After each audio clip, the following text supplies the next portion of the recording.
რა გავაკეთო რომ ესე თითქოს ყველაფერს ვაკეთებ. ვერავის მოსავლის. ჩემი თავის ესეთი ამასწორა ჩემი. თითქოს ყველაფერი გაქვს, მაგრამ როგორ გაგრძნობინებს თავს ეს ფრაზი? როგორ განიცდება შენთვისევ და დარწმუნებული ხარ რომ შენი პასუხისმგებლობაა? რა არის ის რაც გწყინს? შეგიძლია უთხრა ხმამაღლა შენს თავს? როგორ ხდება რომ ვერ გხედავენ და არ ესმით შენი ხმა? რისთვის დგები საწოლიდან?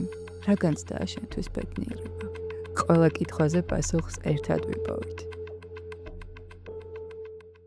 ვინ არის ბულარი? ხშირად გვგონია რომ ბულარი ძლიერი ფსიქიკის მქონე ადამიანია. რეალურად ყველაზე მოწყვლადი ადამიანია ის, ვინც სხვას აბულინგებს. ძალიან მარტივი ფრაზა შეიძლება გახდეს ბულინგის დასაწყისი. თუ კი შენი შვილი შენთან მოვიდა და თუნდაც გთხოვა გარემო შეცვლა, მაგალითად სკოლიდან გადამიყვანე, არასოდეს უთხრა რომ უნდა გაუძლო. შენი შვილი მოდის შენთან და გეუბნება რომ ის არის ბულინგის მსხვერპლი. ბულინგი არ არის ის პროცესი, რომელიც მომენტალურად შეიძლება იძლეოდეს შედეგს. ბულინგი არის პროცესი, რომელიც მთელ ცხოვრებას აკარგვინებს ხშირად ადამიანს. რაც შეეხება ბულარებს, მათი ცხოვრებაც არ არის მარტივი. ხშირად ეს ადამიანები შეიძლება თვითდაზიანებებით ან თვითმკვლელობითაც კი ამთავრებდნენ ცხოვრებას. ის რომ სოციალურ ქსელში რაღაცას ამბობ, არ ნიშნავს რომ ეს შეიძლება იყოს უმტკივნეულო. ის რომ შენ ვერ ხედავ ამ ადამიანს, ვისაც შეიძლება არც თუ ისე სასიამოვნო კომენტარი დაწერო, არ ნიშნავს რომ არ ხარ ბულარი. ხშირად შეიძლება ისეთი მძიმე შედეგი დადო შენი პატარა პოსტით, ალბათ რომ გაიგო ეს შენქენი, შეიძლება მთელი ცხოვრება შენს თავს არ აპატიო. გამარჯობა. დღევანდელი ჩვენი თემა არის ბულინგი. ერთ-ერთი ყველაზე აქტუალური თემა ბოლო პერიოდში ეს არის პროცესი, რომელიც შემდეგ ძალიან რთულ შედეგებს იწვევს, რომელიც განაპირობებს ადამიანის მენტალობის ჩამოყალიბებას. ისევე როგორც ნებისმიერ ურთიერთობას, ბულინგსაც სჭირდება ორი ადამიანი. ერთი ადამიანი, რომელიც აბულინგებს და რომელსაც ბულერი ქვია, და მეორე ადამიანი, რომელსაც აბულინგებენ და ქვია მსხვერპლი. იმის აღიარება, რომ მე ვარ მსხვერპლი, ძალიან მნიშვნელოვანია. მსხვერპლის ერთ-ერთი ყველაზე მნიშვნელოვანი პრობლემა არის ის, რომ ეს ადამიანები არ აფასებენ საკუთარ თავს. ძალიან უჭირთ, რომ პატივისცენ საკუთარ პიროვნებას და მარტივად იმეტებენ თავს სხვადასხვა არც თუ ისე სასიამოვნო პროცესებისთვის. ვინ არის ბულარი? ხშირად გვგონია, რომ ბულარი ძლიერი ფსიქიკის მქონე ადამიანია. რეალურად ყველაზე მოწყვლადი ადამიანია ის, ვინც სხვას აბულინგებს. ამ ადამიანებს ძალიან სჭირდებათ, რომ სხვისი გაუფასურების ფონზე შექმნან საკუთარი თვითშეფასება. ეს ადამიანები არიან ისინი, ვინც სადღაც განიცდიან ძალიან მძიმე ზეწოლას, ვისაც ძალიან უჭირთ და სადღაც რომელიღაც სივრცეში ვერ პასუხობენ ისე, რომ საკუთარი დაცულობის განცდა შეიქმნან. ძირითადად ასეთი ადგილი ბავშვობას თუ გადავხედავთ, არის ოჯახი. აუცილებელი არ არის, რომ მშობელი შვილს უტყავდეს, ან ეჩხუბებოდეს, ან უხეშად ეპყრობოდეს. საკმარისია, რომ მშობლებს შორის ურთიერთობა იყოს დაძაბული. შვილის გადმოსახედიდან მამა ან დედა იყოს მოძალადე და მეორე მშობელი იყოს მსხვერპლი. ეს ყველაფერი საკმარისია იმისთვის, რომ მის განცდებში გაჩნდეს დაუოკებელი სურვილი იყოს მუდმივად დაცული ყველაფრის ხარჯზე. და ხშირად ეს ყველაფრის ხარჯი არის ხოლმე სხვისი გაუფასურება, სხვისი დამცირება და სხვისი ბულინგი. ადამიანი სხვადასხვა ფსიქიკით იბადება. შესაბამისად, თუ კი ერთ შემთხვევაში ასეთ ოჯახებში ბულერები იზრდებიან, მეორე შემთხვევაში შეიძლება სხვადასხვა პირობებიდან გამომდინარე იყოს ბავშვი, რომელიც მსხვერპლის როლში შევა. ამას ხშირად განაპირობებს ის, რომ ასეთი ბავშვები ყოველთვის ცდილობენ, რომ დაეხმაროს სხვას, მაგალითად იმ მშობელს, რომელიც მისთვის მსხვერპლად აღიქმება. და ეს უსუსურობის განცდა, რომელიც მისთვის ასეთი დანახულია და შეგრძნებულია, ხშირად საკუთარ უსუსურობის განცდად აღიქმება ხოლმე. და მე ძალიან უჭირთ, რომ თავი დაიცვან და მე ძალიან უჭირთ რომ საკუთარი ძალა დაანახონ ვინმეს. მე ძალიან უჭირთ დაიჯერონ საკუთარი თავის და ეს ყველაფერი აძლევს იმის საშუალებას ბულერს, რომ დაინახოს თავის რადარზე ასეთი სუსტი პიროვნება და შემდეგ აუცილებლად დაჩაქროს.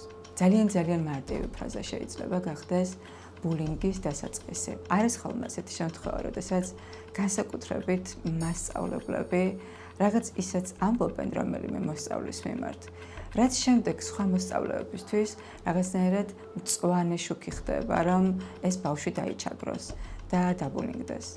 მაგალითად ისეთი მარტივი შეფასება, როგორც შეიძლება გააკეთოს მასწავლებელმა, გოგოსავით ლამაზი ხარ.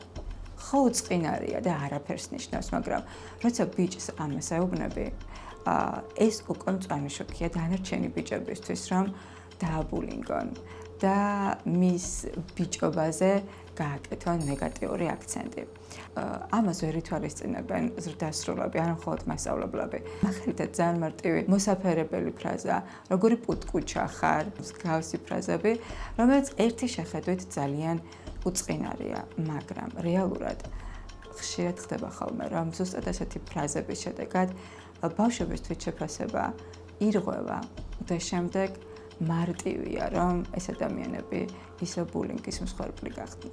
როდესაც შენი შვილი მოდის შენთან და გეუბნება, რომ რაღაც არ მოსწონს, რომ მისი მეგობრები მას ჩაგრავენ, რომ აბულინგებენ, ან ისეთ რაღაცას ეუბნებიან, რაც მარტივად რომ თქვათ მისთვის სასიამოვნო არ არის, არ დახუჭვა ამაზე თვალე, არასოდეს გაატაროს მისი ემოციები. ერთადერთი ვისაც შეუძლია იზრუნოს ამ დროს ბავშვზე არის მშობელი. ერთადერთი ვისაც შეუძლია დაიცვას ბავშვი არის მშობელი და ნებისმიერ ბავშვს ეს მოლოდინი მშობლისგან აქვს.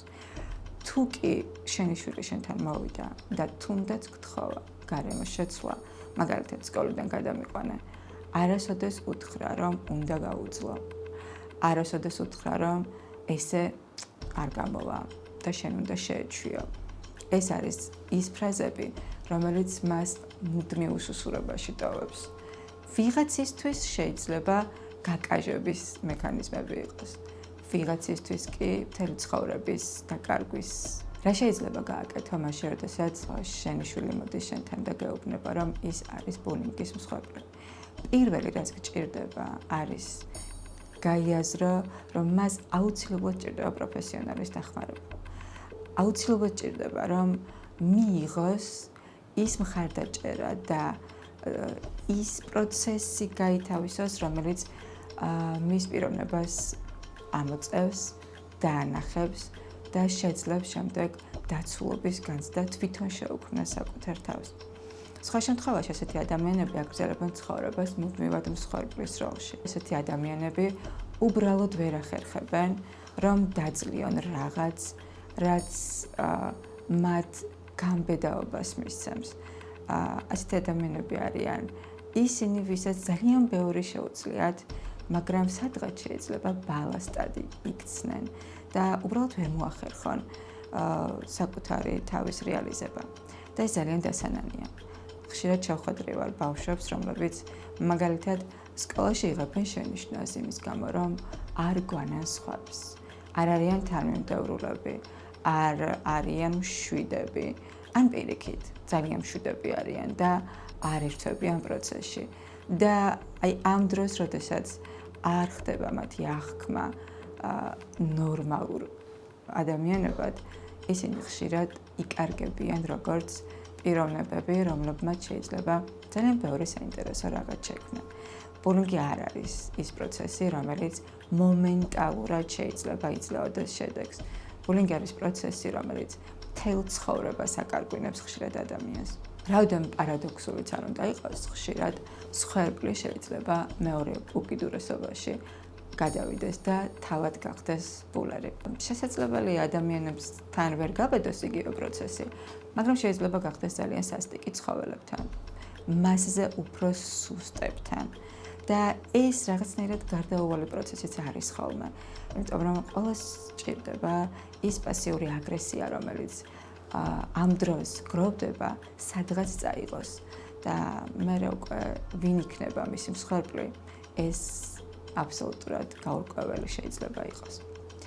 რაც შეეხება ბულერებს, მათი ცხოვრებაც არ არის მარტივი. ხშირად ეს ადამიანები შეიძლება თვითდაზიანებებით ან თვითმკვლელობითაც კი ამთავრებდნენ ცხოვრებას.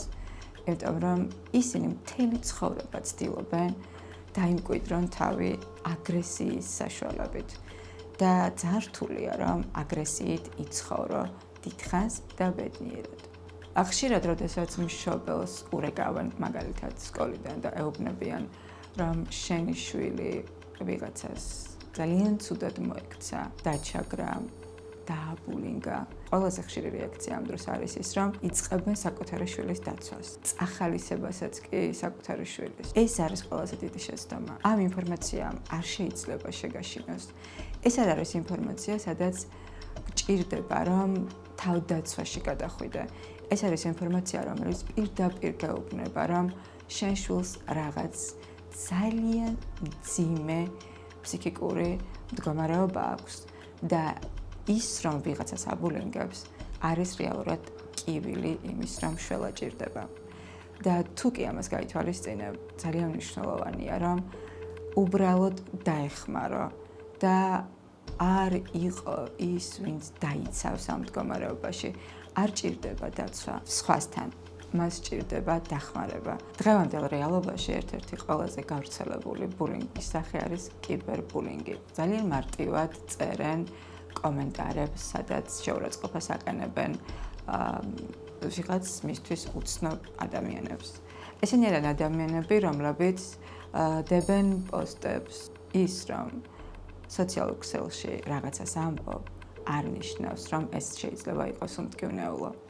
ის, რომ შენ ვერ ხედავ ამ ადამიანს, ვისაც შეიძლება არც თუ ისე სასიამოვნო კომენტარი დაწერო, არ ნიშნავს, რომ არ ხარ ბულერი. ზუსტად ასეთი ფრაზები და ასეთი შინაარსები გაგწევს ბულერად, რომელმაც არც კი იცი, რა შეიძლება მოუტანო იმ ადამიანს, რომელიც შენი ეკრანის მეორე მხარეს ამას კითხულობს. ხშირად შეიძლება ისეთი მძიმე შედეგით დადო შენი პატარა პოსტით, ალბათ რომ გაიგო ეს შენქენი, შეიძლება მთელი ცხოვრება შენს თავს არ აპატიო. ამიტომ ძალიან მნიშვნელოვანია, რომ უბრალოდ დაინახოთ მეორე ადამიანის ემოციური მდგომარეობა, მაშინ, როდესაც თქვენს მიერ ნათქვამს ან თქვენს მიერ დაწერილს წაიკითხავს. და გაითვალისწინოთ, რომ არ არსებობს პატარა ფრაზები და არ არსებობს სუსტი შინაარსები.